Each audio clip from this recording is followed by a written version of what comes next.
Hola, bienvenidos a todos a otro vídeo de lucha de clases, que es la sección española de la corriente marxista internacional. Hoy, como ya sabéis, vamos a hablar del socialismo y particularmente del socialismo que nosotros defendemos. Y es que estamos delante de momentos históricos, ¿no? Podríamos decir que es la crisis más profunda del sistema capitalista, o si más no, una de las crisis más profundas del sistema. Y esto es debido no solo al COVID-19, que ha aparecido, ¿no? Digamos, de la nada. En pocos meses la situación se ha transformado radicalmente, pero no solo es el COVID-19 el que ha producido esta situación tan extrema, ¿no? De una crisis económica tan extrema. Y es que la realidad es que la economía ya era frágil, ¿no? Ya desde el 2008, la primera crisis, ¿no? del periodo reciente, no se ha superado esta crisis, ¿no? Y esto se refleja en varios aspectos fundamentales, ¿no? Empezando, por ejemplo, con la deuda. La deuda desde el 2008 hasta hoy no ha sido reducida, aunque los burgueses y sus políticos hayan intentado de una y mil maneras de reducir eso con la austeridad. Pero lo que vemos es que los estados, las empresas y también las familias están más endeudadas que nunca. Otra expresión de esta fragilidad económica han sido las tasas de interés bajísimas históricamente, ¿no? Donde hoy lo que vemos son tasas de interés negativas, ¿no? Y otra expresión también de esta economía frágil, esta economía que está ya haciendo aguas, ¿no? Que está repleta de contradicciones, es la guerra comercial entre, por ejemplo, los Estados Unidos y China, ¿no? Esta tendencia a proteccionismo. Todos son expresiones de lo que vengo diciendo, ¿no? De una economía que ya era bien frágil. Pero todos estos elementos son expresiones de algo más profundo. Y es que la crisis en su problema fundamental es la sobreproducción. Es decir, que hay demasiadas mercancías en el mercado, que éstas chocan con los límites del mercado. Por ejemplo, ¿no? Tenemos hoy en día en China muchos toneladas y toneladas de acero que no se pueden vender o que se están vendiendo por debajo del coste de producción, ¿no? El dumping, que se dice. O otra gran industria fundamental para la sociedad que son los automóviles. Lo mismo, hay demasiados automóviles que no puede absorber el mercado. Y otro gran ejemplo de esto es el petróleo, donde los diferentes países productores principales se tienen que poner de acuerdo para artificialmente poner un precio, ¿no? Y Marx, en ese sentido, dijo: la vida de la industria moderna se convierte en una serie de periodos de actividad moderada, prosperidad, sobreproducción, crisis y estancamiento.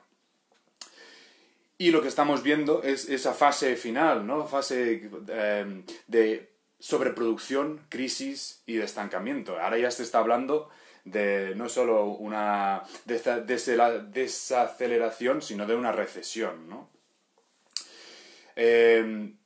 Y las perspectivas históricas de este momento, ¿no? Como ya hemos comentado en algún otro vídeo, es que para la mayoría de la población lo que va a provocar esta crisis, ¿no? Para la mayoría de trabajadores y trabajadoras y de la juventud, es sufrimiento, miseria, ¿no? Miseria además extensa, más de la que ya había.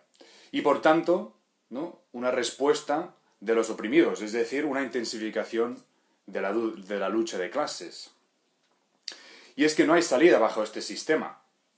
Y lo que vamos a ver, lo que vamos a presenciar es una división entre los ricos y los pobres cada vez más aguda, como ya hemos visto desde el 2008, donde la mayoría de la población ha empeorado sus condiciones materiales, pero donde un porcentaje muy muy pequeño de la población ha multiplicado su riqueza.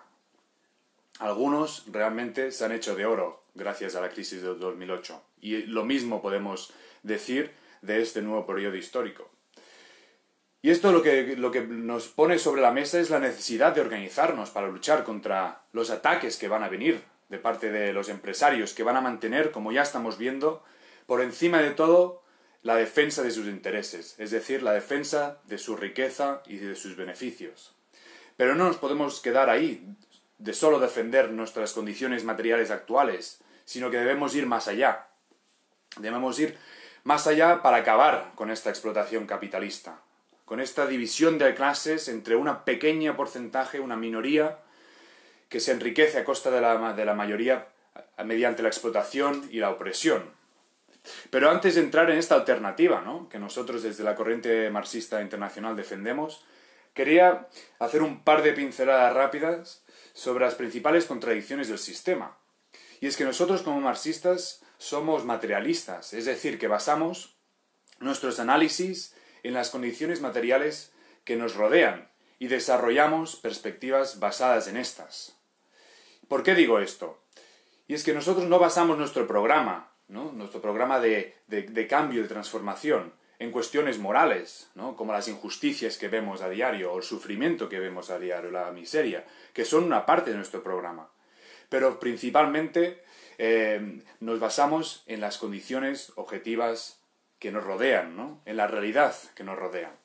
Y en este sentido, Engels decía: el inmenso aumento de las fuerzas productivas alcanzados por la industria moderna ha permitido distribuir la mano de obra entre todos los miembros de la sociedad, sin excepción, y por lo tanto limitar el tiempo laboral de cada miembro individual hasta tal punto que todos tienen tiempo libre para participar en los asuntos generales, tanto teóricos como prácticos de la sociedad.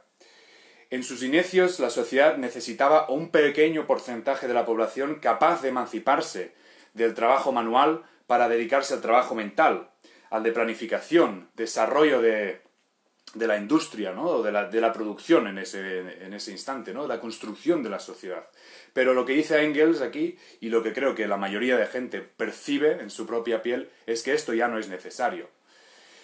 Y continúa Engels, dice: es solo ahora, pues, que cada clase dirigente y explotadora se ha convertido en innecesaria y, de hecho, es un obstáculo para el desarrollo social. Y solo será ahora que será inexorablemente abolida, por mucho que éste esté en posesión de la fuerza. Como vengo diciendo, el capitalismo históricamente está obsoleto, es un camino sin salida, sus contradicciones son indisolubles y además cada vez más agudas, ¿no? Ya he comentado el problema de la sobreproducción, que es la base de esta crisis, ¿no?, y de la mayoría de crisis capitalistas. Pero también hay otras contradicciones fundamentales, como por ejemplo la socialización de la producción, que entra en contradicción con la propiedad privada. Es decir, para producir este móvil, por lo que estoy haciendo la retransmisión, han participado miles, seguro que millones de trabajadores, en la extracción de las materias primas, en el asamblado, en la distribución, en la venta, ¿no?, en la reparación, etc. Pero es, en este caso, Xiaomi, el empresario, el gran empresario, el dueño, ¿no?, y los grandes accionistas de esta empresa, quien se apropian privadamente de esta labor, ¿no?, de esta creación de material, ¿no?, de valor. Y eso es una de las grandes contradicciones, y lo vemos cada vez más, donde grandes empresas con millones de trabajadores, pero que están dominados por un puñado de personas que hacen millonarios, ¿no? Bezos de Amazon, un gran ejemplo. Otra gran contradicción también del sistema es la anarquía del mercado y la planificación, que también existe, ¿no? Con la anarquía del mercado me refiero a que un empresario produce con la intención de vender sus mercancías en el mercado, pero no sabe si estas mercancías se van a vender o no, por muchas diferentes razones, ¿no?, la demanda, la oferta, la competencia, etc.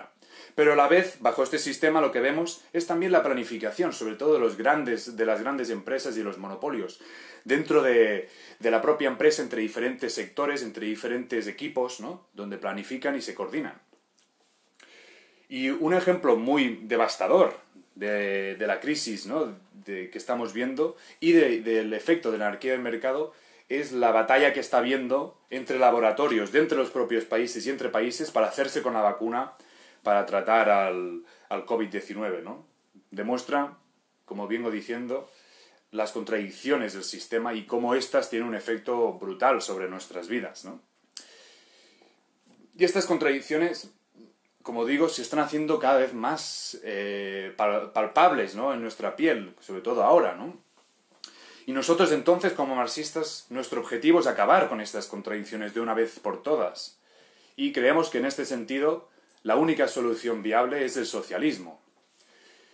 Porque el socialismo tiene como objetivo principal acabar con la sociedad dividida en clases. Ese es el problema fundamental, ¿no? La división entre explotados y explotadores, entre oprimidos y opresores.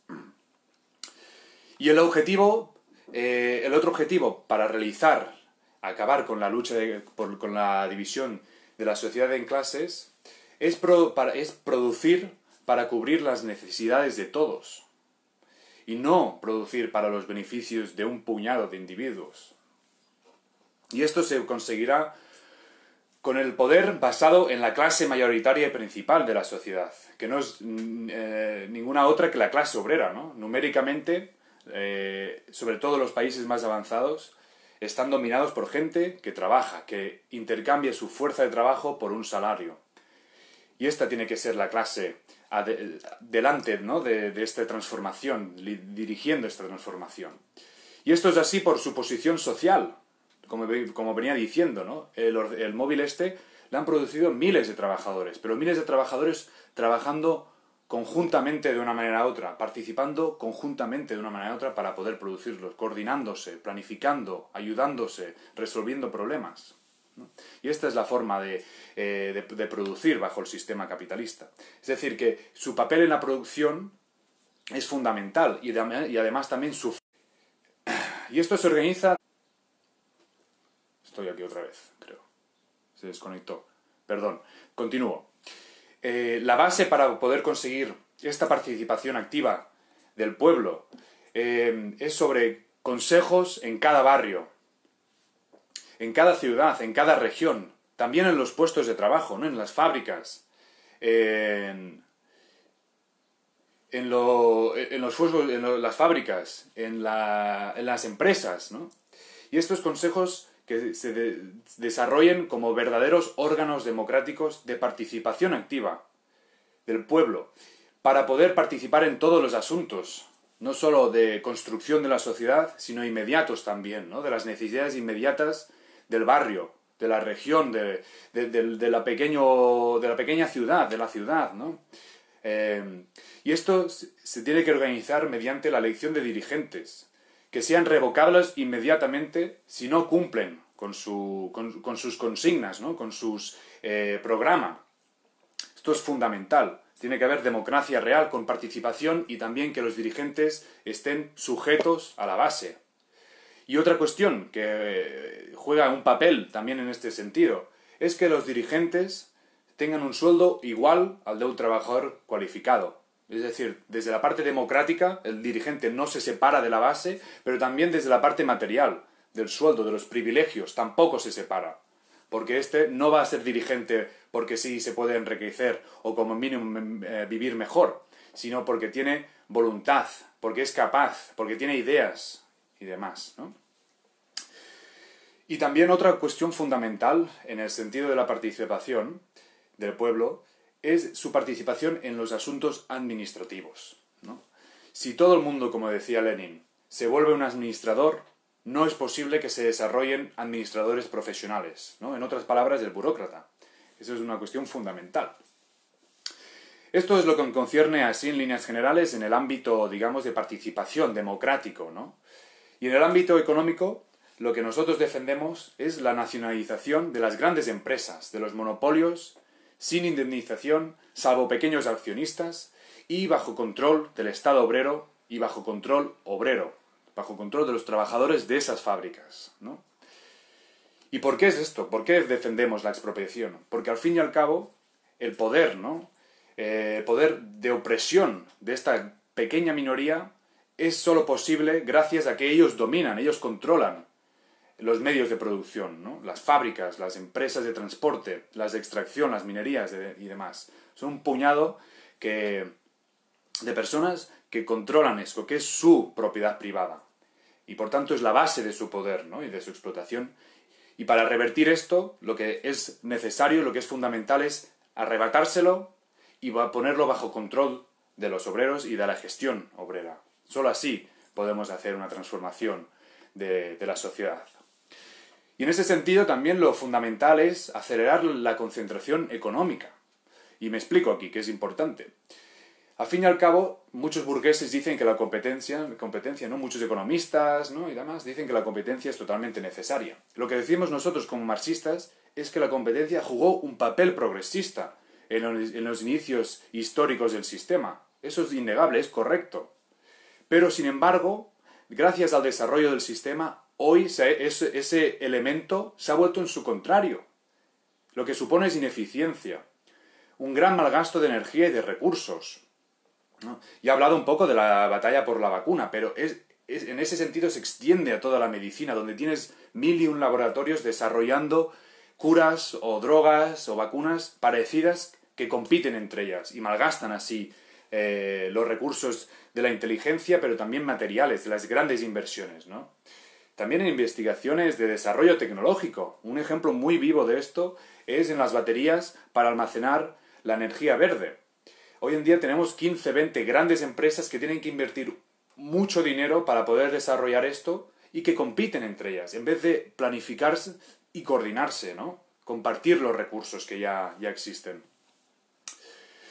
Pero también eso se extiende en la producción industrial, ¿no? Evidentemente, la situación es la misma, donde tienes a muchas empresas produciendo más o menos lo mismo, en vez de eso, ¿no? Que es un derroche brutal de energía, coordinarlo, ¿no? Concentrarlo y así planificarlo.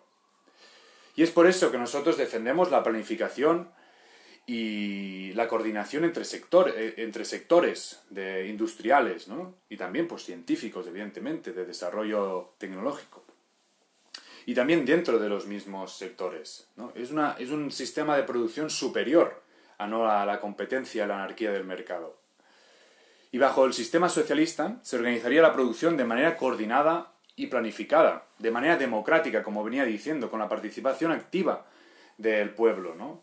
Ya sea en cuestiones económicas inmediatas, pero también de planificación del Estado, ¿no?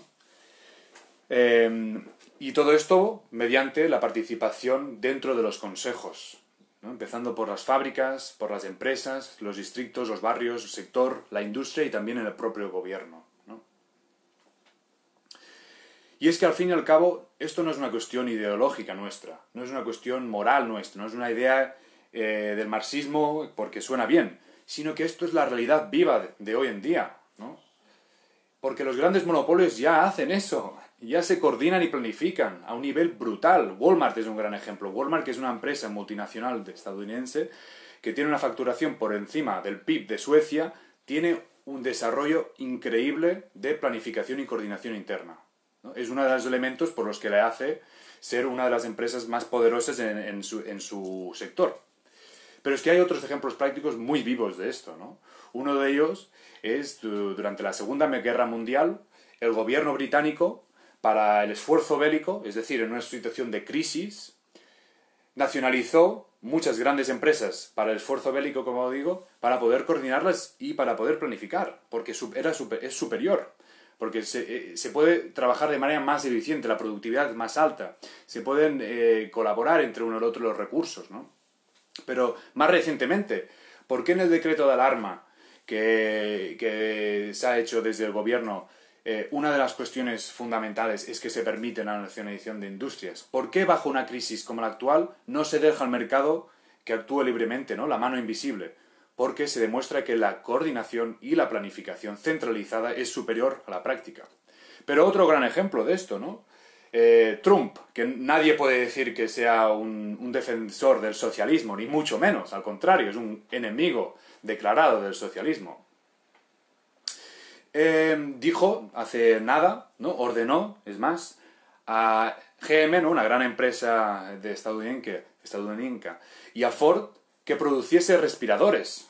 Es decir, que desde el Estado-Nación, ¿no? Desde el gobierno de los Estados Unidos, dictar a las empresas que pueden hacer lo que quieran, ¿no? Tienen la libertad, pero que tienen que hacer esto, ¿no?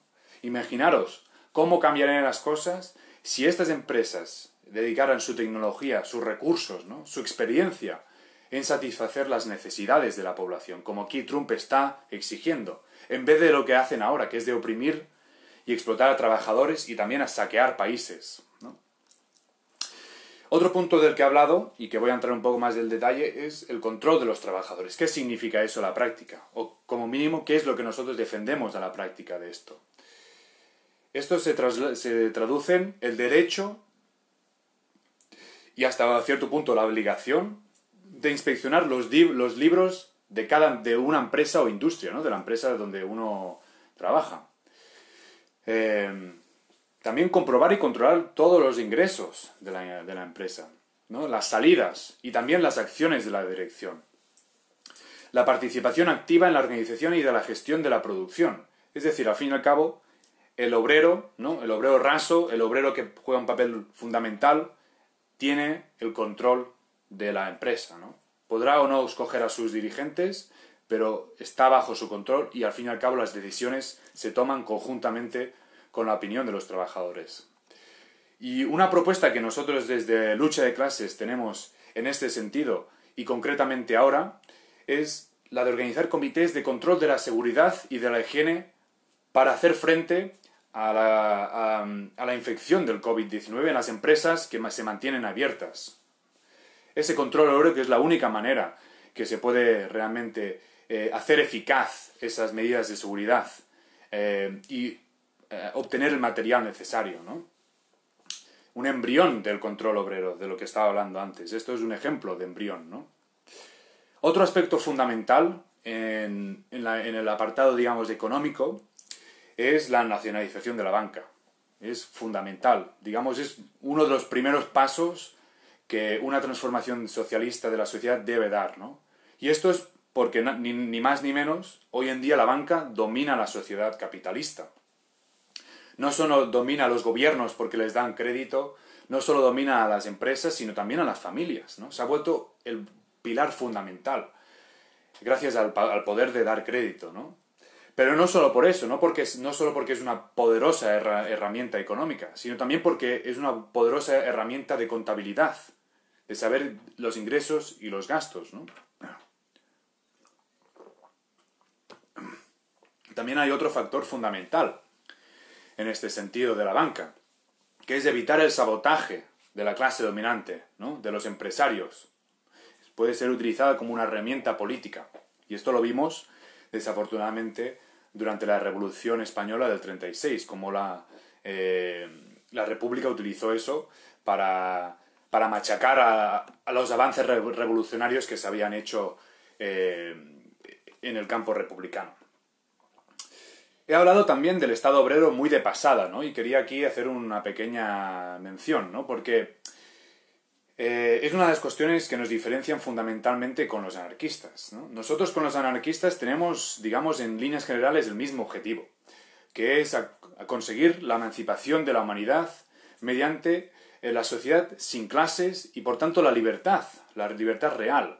Y esto gracias al desarrollo de la capacidad de cubrir todas las necesidades de la población. Solo así podemos emanciparnos, ¿no?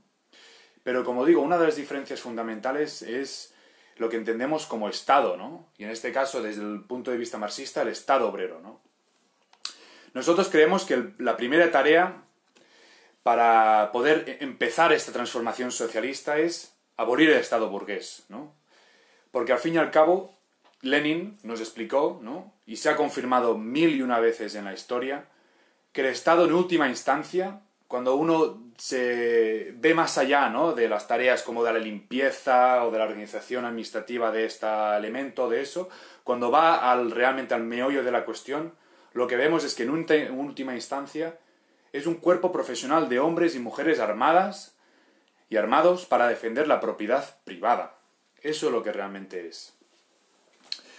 Y por tanto, nuestra primera tarea es abolir esa fuerza que tiene un porcentaje muy pequeño de la población para mantener su poder, ¿no? Hay otras cuestiones, evidentemente, pero esto, digamos, es un pilar o el pilar fundamental de la base de la defensa del poder de la clase dominante.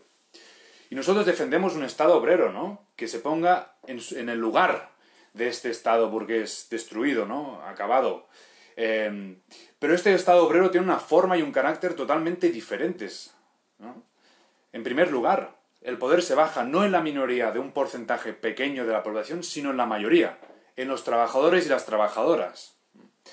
y en las dos demás clases oprimidas.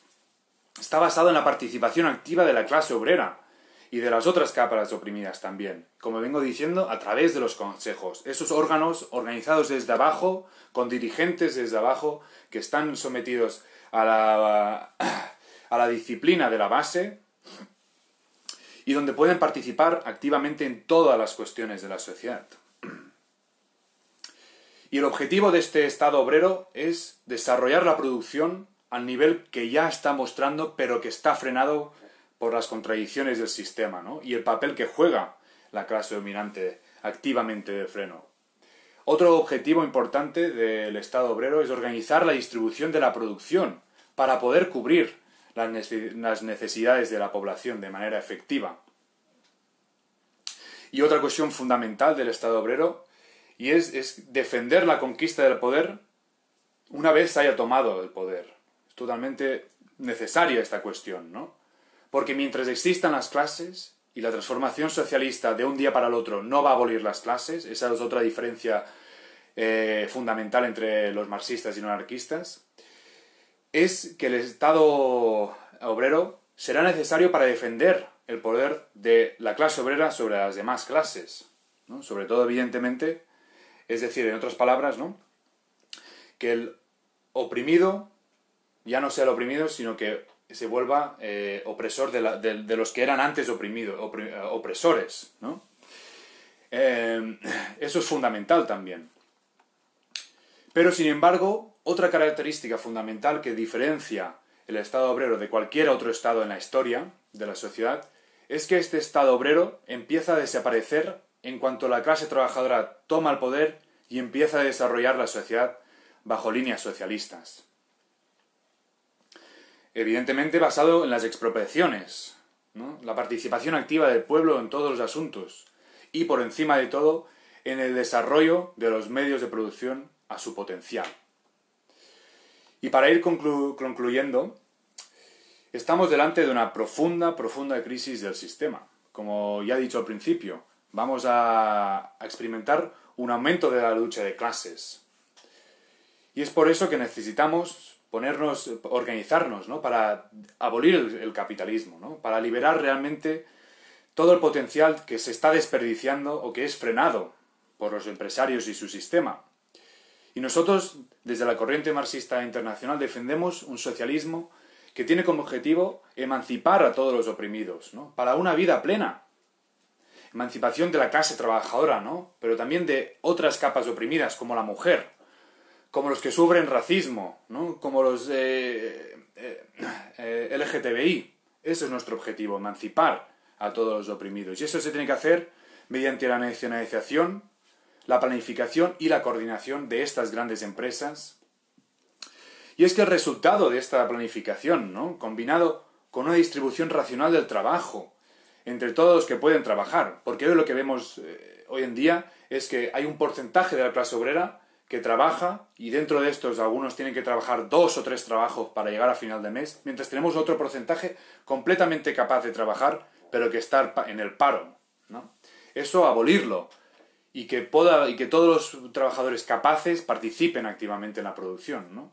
Esto lo que supondría en la práctica es una reducción de la jornada laboral y evidentemente defendemos sin pérdida de sueldo. Pero no solo esta cuestión, ¿no? Sino también el desarrollo de la tecnología. Como vengo diciendo, el socialismo, uno de sus objetivos es librar a los medios de producción para que puedan desarrollarse como están ya demostrando, pero están siendo frenados por el sistema. Pues desarrollar la tecnología, uno de estos elementos, a su máximo nivel, ¿no? Para sustituir cada vez más la mano de obra. Hasta hay algunos economistas, que algunos podrían decir que son un poco aventurados, pero que más o menos predicen que dentro de 2 décadas, 3 décadas, hasta un 60, bueno, entre un 40 y 60% del trabajo se podría abolir, ¿no? Ya no sería necesario gracias al desarrollo de la tecnología. Lo que tenemos que hacer es eso, pero de manera consciente, planificada y coordinada, ¿no? Y eso lo que querría decir a la práctica es que nos libra de horas de trabajo, ¿no?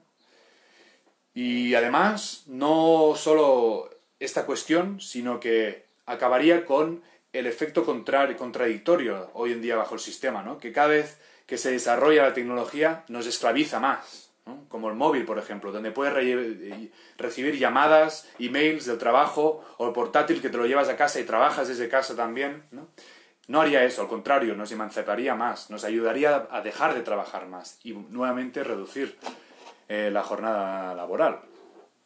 Y esto lo que permitiría es que el pueblo podría participar realmente a la hora de gestionar, controlar y distribuir la economía, participar en la política, participar en las cuestiones diarias, como vengo diciendo, en el ámbito inmediato, pero también en el ámbito nacional, porque ya no sería necesario trabajar tantas horas a la semana.